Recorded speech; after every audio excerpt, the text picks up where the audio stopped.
বন্ধুরা, তোমরা সবাই কেমন আছো? আশা করি ভালো আছো। আমিও খুব ভালো আছি। ভালো মন্দ নিয়েই কাটছে। সকালবেলা বেশ করে তেল মেখেছি, কারণ খুব মাথাটা যন্ত্রণা করছিল, তাই এক দুদিন ভিডিও দিতে পারিনি। ফোন থেকে একটু দূরে ছিলাম।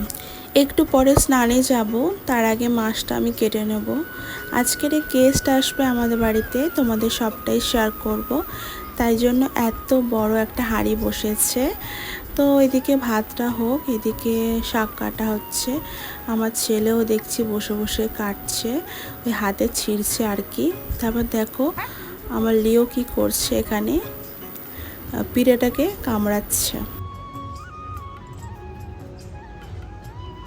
তো চলো তাড়াতাড়ি করে মাছটা কেটে নিয়ে আজকে আমি ঘরেই বসেছি, বাইরে আর বসলাম না। তার মধ্যে আমার ছেলেও চেল্লাচ্ছে ঘরে ঢোকার জন্য।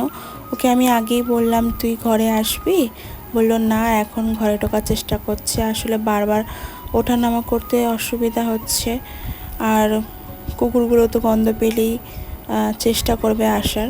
তো আমার কাটা হয়েও গেল, অনেকগুলোই মাছ ছিল। তাড়াতাড়ি করে কেটে নিলাম, নিয়ে এবার যাই ধোয়াধুয়ি করি। বাইরে খুব সাবধানে আর কি চলাফেরা করতে হয়। এই যে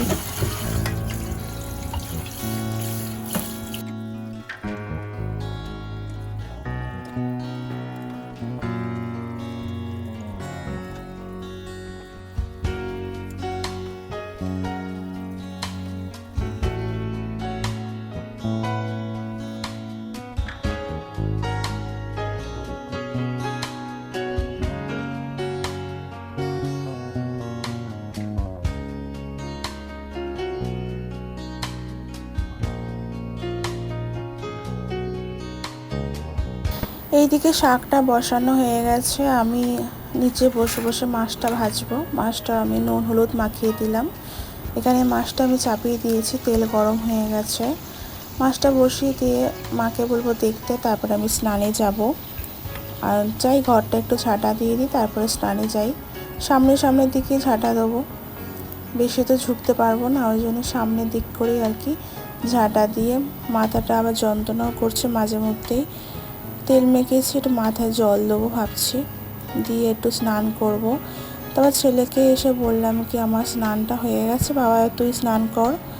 ও দই খাচ্ছে এখানে বসে বসে। আর দেখো তারা দুজন এখানে বসে আছে, একজন ঘোরাঘুরি করছে। আমার স্নানটা হয়ে গেল, দেখি ওর পাপা কখন আসে, তখন ও স্নান করবে, হয়তো তাড়াতাড়ি চলে আসবে, লাঞ্চ করতে আসবে। আমার ভীষণ মাথা ব্যথা করছে, কদিন ধরেই ব্যথা করছে, মনে হয় সত্যি হবে, জ্বর হবে। ওই জন্য তোমাদেরকে বলেছিলাম না আজকে আমাদের বাড়িতে গেস্ট আসবে, তো তার জন্যই আমি আমার দরজার সামনে দাঁড়িয়ে আছি। ওনারা চলে এসছে, তাই আমি দাঁড়িয়ে আছি। আমার লিও আমার সাথে দাঁড়িয়ে আছে, দেখো এই যে চলে এসেছে। আমার দাদা শ্বশুর আছেন, উনি এখন নেই আমাদের মাঝখানে, কিন্তু ওনার বাড়ি থেকে এসছে। সম্পর্কটা আমি একটু গুলিয়ে ফেলি, তাই বলতে পারছি না। এইদিকে দেখো ওনারা অনেক কিছু নিয়ে এসছে, আর অনেকটাই লেট হয়ে গেল, বলছিল কি অনেক দেরি হয়ে গেছে, রাস্তায় জ্যাম এসবে বলছিল। দেখো আমার লিও তো আগে আগে যাবে, যেন মনে হয় ও কতদিনের পরিচিত ওনারা। দেখো ওদের গায়ে গায়ে উঠে যাবে, এই দেখো আগে আগেই চলে যাবে। ও খুব ভালোবাসে লোকজন আসলে এরকম।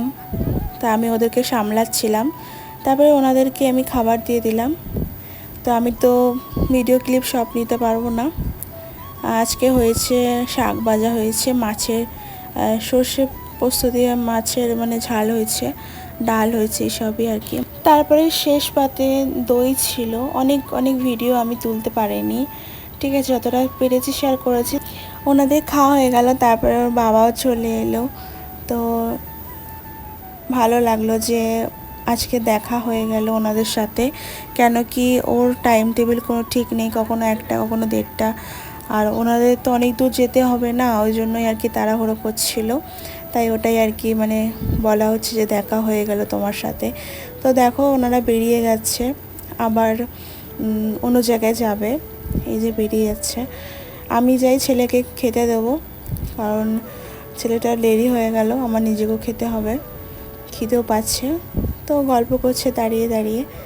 আজকে ভিডিও ক্লিপটা এইটুখানি তুলতে পারলাম, ব্যস্তর মধ্যে থেকেও শেয়ার করলাম তোমাদের সাথে। আর এই ভিডিওটা আমার বর তুলেছে, ওকে বললাম যাও তুমি তুলে আনো, আমি বাবুকে খাওয়াচ্ছি। তো চলো তোমাদের সাথে আবার কোনো ব্লগ শেয়ার করব। আমার বর এদিকে টাটা করে দিচ্ছে, কারণ আমি আর বেরাতে পারিনি, ওই ভিডিও ক্লিপটা তুলছিল। তো আজকে ব্লগটা এই পর্যন্ত, নেক্সট কোনো ব্লগে তোমাদের সাথে দেখা হচ্ছে। তো ততক্ষণের জন্য তোমার ভালো থেকো, সুস্থ থেকো, সবাইকে টাটা। অন্যরাও টাটা করে দিচ্ছে। তো চলো।